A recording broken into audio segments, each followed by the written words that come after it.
இந்த தீபாவளி அஸ்வின்ஸின் இனிப்புகளுடன் உங்கள் விழாவை இன்னும் இனிமையாக்குங்கள். அஸ்வின் ஸ்வீட்ஸ் அண்ட் ஸ்நாக்ஸின் இனிய தீபாவளி நல்வாழ்த்துக்கள். உதயநிதி அவர்கள் மிக முக்கியமான ஒரு காலகட்டத்திலே தருணத்திலே இந்த நிகழ்ச்சியை இங்கே நடத்தி கொண்டிருக்கிறார். தேர்தல் நெருங்கி கொண்டிருக்கிறது. பல்வேறு கணைகள் நம்மை நோக்கி வீசப்பட்டு கொண்டிருக்கிறது.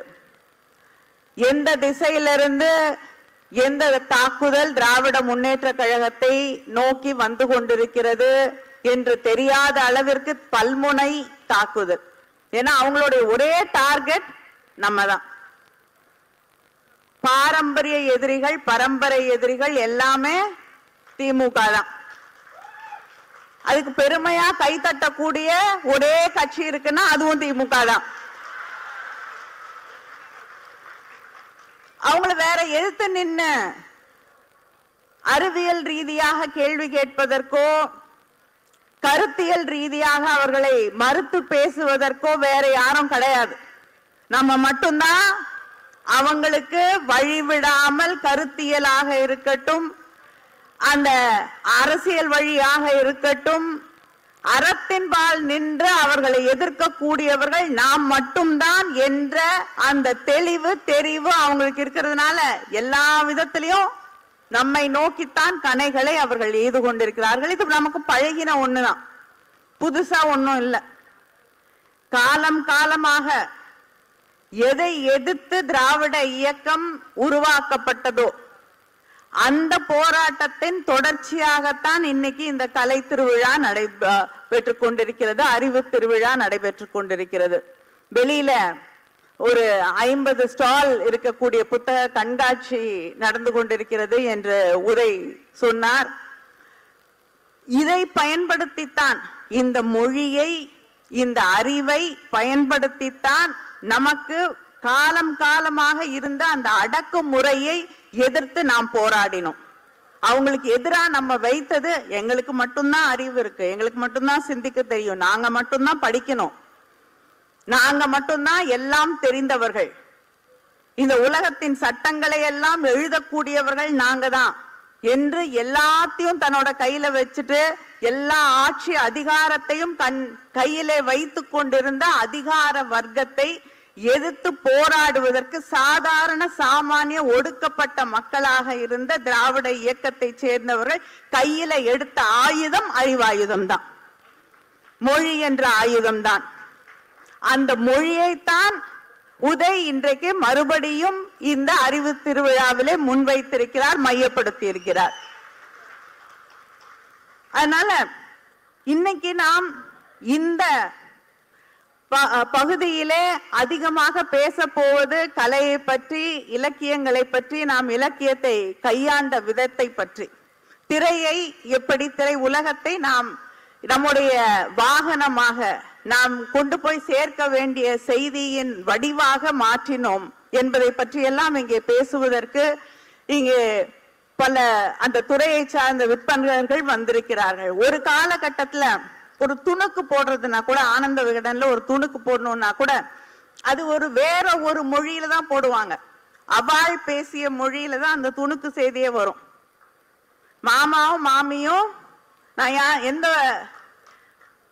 ஜாதியும் குறிப்பிட்டு சொல்லவில்லை, ஆனா அவங்க 2 பேர் பேசின மொழியில தான் அது வரும். ஆனா முரசொலியில துணுக்கு வந்தது, ஆண்டி போண்டி, அதுக்கு எதிர்வினையாக எழுதப்பட்ட துணுக்கு இது. அவங்க மொழி, திரைப்படங்கள்ல அவர்களுடைய மொழி, இலக்கியங்களை எடுத்துக்கோங்க, இமயம் இருக்கிறார், இலக்கியங்களை எடுத்துக்கோங்க, அவர்களுடைய வாழ்க்கை, அவர்களுடைய பழக்க வழக்கங்கள், அவர்களுடைய மதிப்பீடுகள், இதுதான் இலக்கியமாக இருந்தது. அதை தாண்டி நம்முடைய சாதாரண மக்களுடைய யார் யாரெல்லாம் அவங்க அவங்களுடைய அடுக்குல இருந்து, ஜாதி அடுக்குல ஏத்துக்கலையோ, அவங்களுக்கு கீழே இருந்ததா நினைச்சாங்களோ, அவங்களுடைய வாழ்க்கையெல்லாம் இலக்கியத்துல இடமே இல்லை. அதே போல நம்முடைய மொழி அங்கே அச்சிலே ஏற்றப்படவே கிடையாது. திரைப்படங்கள்ல எடுத்துக்கிட்டீங்கன்னா அது வேற ஒரு மொழிதான், சமஸ்கிருதம் கலந்த மொழிதான் அங்கே பேசப்பட்டது. நம்முடைய மொழி, நம்முடைய சாதாரண மக்களுடைய வலி, மொழி எதுவுமே அங்க இடம் கிடையாது. ஆனால் திராவிட இயக்கம் என்ன செஞ்சதுன்னா, அந்த மொழியை யார் தமிழை அவர்களுடைய தமிழாக மாற்றி வைத்திருந்தார்களோ, யார் இலக்கியத்தை, மேடையை, திரையுலகத்தை தன்னுடையதாக மாற்றி வெகுஜனங்களுக்கு கொண்டு போய் சேர்க்கக்கூடிய செய்திகளை கூட தனக்கு தான் சொல்ல நினைக்கக்கூடிய விஷயங்களை மட்டும்தான் சொல்ல முடியும் மாத்தி வச்சிருந்தாங்களோ, அதை உடைத்தது திராவிட இயக்கம். நீங்க சமீபத்துல ரீல்ஸ்ல கூட வந்ததுன்னு நினைக்கிறேன். என்எஸ்கே ஒரு காட்சி, என்எஸ் கிருஷ்ணன் அவர்கள், அதுல அவருடைய முதலாளி ஒருத்தர் இருப்பாரு.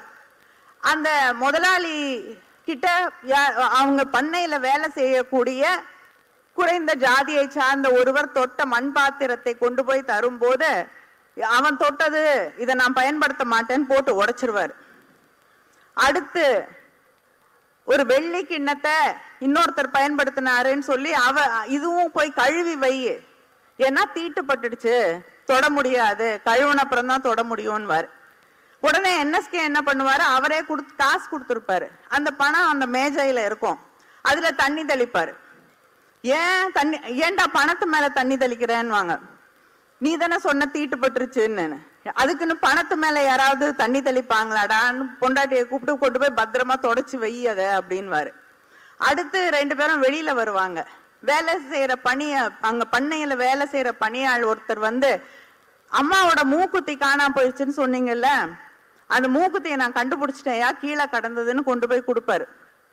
கொடுத்தோன்னே அந்த மூக்குத்தியை கையில வாங்கி அந்த முதலாளி 2 கண்லையும் ஒத்திட்டு பாக்கெட்ல வச்சுக்குவாரு. உடனே கேட்பாரு, இப்ப பாக்கெட்ல வச்சுட்டியே அப்படின்னு. ஆமாயா, நான் நகை கிடைச்சோன்னு என்ன பரவாயில்லையே, உங்க ஜாதி பொருளோடைய விலைக்கு ஏத்த மாதிரி குறைஞ்சுக்கிட்டே வருதுன்னு. இப்படிப்பட்ட தன்னுடைய நகைச்சுவையாக இருந்தால் கூட அதுல ஜாதிய கட்டமைப்பை உடைத்தது திராவிட இயக்கம். திராவிட இயக்கத்துல கிட்டத்தட்ட 200 பத்திரிகைகளுக்கு மேல் கொண்டு வரப்பட்டது. சில பேர் தான் பத்திரிகை நடத்தணும் அப்படின்னு இருந்த அந்த காலகட்டம் தாண்டி 200 பேருக்கு மேல் சாதாரண சாமானிய ஒடுக்கப்பட்ட சமூகங்களிலிருந்து வந்த மனிதர்கள் பத்திரிகை ஆசிரியர்களாக, பத்திரிகை நடத்தக்கூடியவர்களாக அவர்களை மாற்றியது திராவிட இயக்கம். அதே போல படிக்கிறது, நாங்க தான் படிக்க முடியும், எங்க கையில தான் படிப்பு இருக்குன்னு நினைச்சாங்க. ஆனா தெருவுக்கு தெரு நூலகங்களை திறந்து எல்லாரும் படிப்பு ஒன்னும் யாருக்கும் பிரமாதம் இல்ல, உன்னாலையும் படிக்க முடியும், உள்ள படிக்க ஆரம்பிச்சீன்னா நீ யாரையும் ஜெயிச்சு காட்டலாம் என்று அதை நிரூபித்து காட்டியது திராவிட இயக்கம். மேடை நாடகங்கள்ல புராணங்களை மட்டுமே பார்த்து கொண்டிருந்தவர்களுக்கு இந்த சமூகத்தை பற்றி பேச கற்றுக் கொடுத்தது திராவிட இயக்கம், சிந்திக்க கற்றுக் கொடுத்தது திராவிட இயக்கம். அதை பற்றி எல்லாம் இங்கே பேசுவதற்கு வந்திருக்கிறார்கள், அவர்களை நான் பேச அழைக்கிறேன். நன்றி. இந்த தீபாவளி அஸ்வின்ஸின் இனிப்புகளுடன் உங்கள் விழாவை இன்னும் இனிமையாக்குங்கள். அஸ்வின் ஸ்வீட்ஸ் அண்ட் ஸ்நாக்ஸின் இனிய தீபாவளி நல்வாழ்த்துக்கள். மின்னம்பலம்.com தமிழின் முதல் மொபைல் பத்திரிகை.